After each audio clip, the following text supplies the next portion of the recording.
Emilio Ortiz, muy buenas. Hola Adri, ¿qué tal? Oye, ¿qué tal estás? Porque esta semana de todos los que hacemos el podcast eres el que más cerca está de Pedro Sánchez porque estás en Granada. Eso es, estamos en Granada en la cumbre de la Comunidad Política Europea, la tercera cumbre de este formato un poco especial que se inauguró en 2022 y que, como digo, ya va por su tercera cumbre, y es también sede de la cumbre informal de jefes de Estado y de Gobierno del Consejo Europeo, porque estamos en plena presidencia española del Consejo y nos toca a nosotros organizar este sarao y estamos por aquí. No vives mal, ¿eh? En el fondo... No me puedo dejar, no me puedo dejar. Oye, una cuestión que nosotros, claro, estamos muy concentrados en que ahora es el turno de Pedro Sánchez en la investidura aquí en España, pero es verdad que en la última legislatura, no ahora solo con esta presidencia, la última legislatura ha destacado el papel internacional de un Pedro Sánchez, que lo teníamos medio olvidado a nivel internacional. ¿Esta cumbre puede servir un poquito para recuperar el Sánchez más internacional?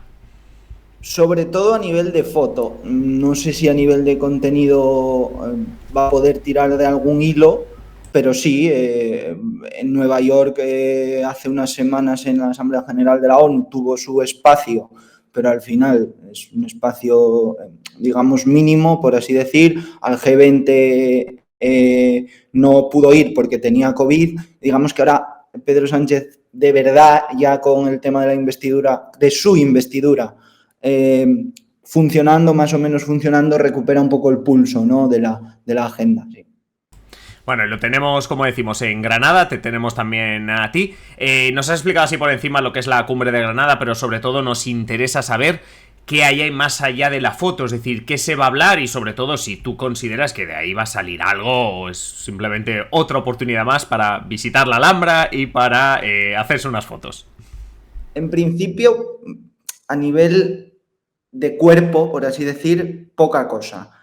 En la Comunidad Política Europea es una buena oportunidad para que la Unión dibuje un poco su esfera de influencia con los países del Cáucaso y demás. Y hay tres temas fundamentales que son autonomía estratégica, ampliación de la Unión Europea y un apartado de migración, porque es un tema muy de actualidad e Italia quiso incorporar el asunto casi a última hora en la agenda, pero no hay conclusiones, es decir, no se va a tomar ninguna decisión. Sí que se pretende dibujar un poco el futuro de la Unión Europea, cómo se puede alcanzar la autonomía estratégica, que es un tema muy amplio, y sobre todo, valga la redundancia, el tema de la ampliación, donde el debate ya no está en ampliación sí o ampliación no, sino cuándo se va a dar esa ampliación. Primero, la Unión tendrá que reformarse por dentro para ampliarse hacia afuera, y en eso es en lo que están los líderes. A ver, dos temazos, da igual por cuál te pregunte primero, empiezo por el tema de la migración. Es verdad que se hablaba de que estos días, o sea, lo que está pasando esta semana en Granada, sobre todo iba a estar protagonizado por lo que tú comentas, uno de los temas, la migración. Sé que, como tú dices, no se va a firmar nada importante o nada decisorio, pero ¿de qué se está hablando? Porque si es Italia y es Giorgia Meloni la que lleva la iniciativa, no sé qué pensar. En el debate migratorio hay que mirar mucho los matices, es decir, hay como un bloque de países, tres países, Hungría, Polonia e Italia, que ponen el foco en limitar la actividad, cuando no dejarla en cero, de las ONGs y la protección de las fronteras exteriores. Claro, esto a Polonia por el lado de Bielorrusia, digamos, y a Italia porque es frontera sur, como España, de la Unión Europea, les viene bien que el discurso vaya por ahí. Primero, porque el programa de gobierno, tanto de Ley y Justicia como de Fratelli d'Italia, enfoca la migración desde ese punto de vista, pero luego hay otros países, como Alemania, por ejemplo, que sí que valoran la labor de rescate de las ONGs. ¿Dónde vuelve a estar el punto central entre los 27? En el sistema de cuotas. Hay países que rechazan el sistema de cuotas y hay otros que entienden que ese reparto de refugiados en su momento, en 2015, si nos acordamos con el tema de Siria, era un poco por dónde iban los tiros y no se cumplió. Ahora se quería volver a eso. Los Estados miembros no están por la labor, parece que se va a quedar en nada ese sistema de cuotas, pero a Meloni a nivel de discurso le viene bien que el tema esté siempre presente en la agenda, sea cual sea la cumbre. Venimos, por ejemplo, de una cumbre A9 de los países mediterráneos en Malta, donde también se habló de migración. Ahora en Granada se va a volver a hablar de migración y a finales de octubre vuelve a haber Consejo Europeo en Bruselas, esta vez sí ya formal, por así decir, ordinario, y se volverá a hablar de migración. ¿Habrá pacto común de migración y asilo antes de que acabe la legislatura? Yo ahora mismo soy bastante pesimista. Bueno, veremos si por lo menos las reuniones, además de migración, hablan de otras cuestiones, porque si eres pesimista en esto, por lo menos que no pierdan el tiempo solo con este tema. Otro de los temas, lo comentabas tú ahora, que te tengo que preguntar. Hablamos de la ampliación de la Unión Europea. Ahora tú ya lo dices, que el debate ya no está en si se amplía o no, sino en cuándo y en qué forma, etcétera, etcétera.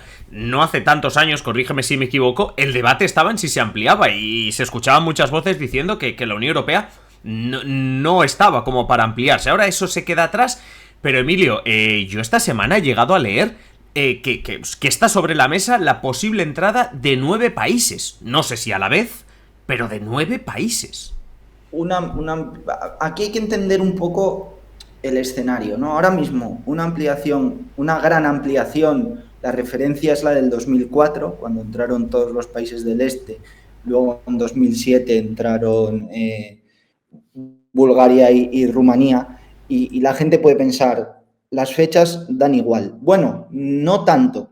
¿Por qué? Porque en 2004 entró en vigor el Tratado de Lisboa, que se negoció y se acordó en 2003 precisamente con vistas a una gran ampliación en 2004, que se dio y se dio mal, porque de hecho los países que entraron a distintas velocidades y tanto Bulgaria como Rumanía, por ejemplo, siguen fuera del espacio Schengen, donde sí está Croacia, que entró en 2013, es decir, se generan una serie de desequilibrios y eso es lo que se pretende evitar con la siguiente ampliación, que como digo, no puede ser grande, no puede ser amplia, sin reformar los tratados. Y yo personalmente dudo que incluso con una reforma de los tratados la Unión Europea se pueda ir a 36 países.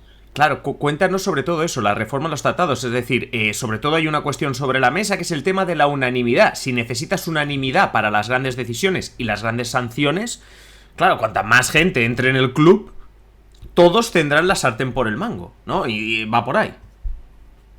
Claro, esa es la reforma clave. ¿Qué pasa? Que para reformar los tratados, para acabar con la unanimidad necesitas unanimidad.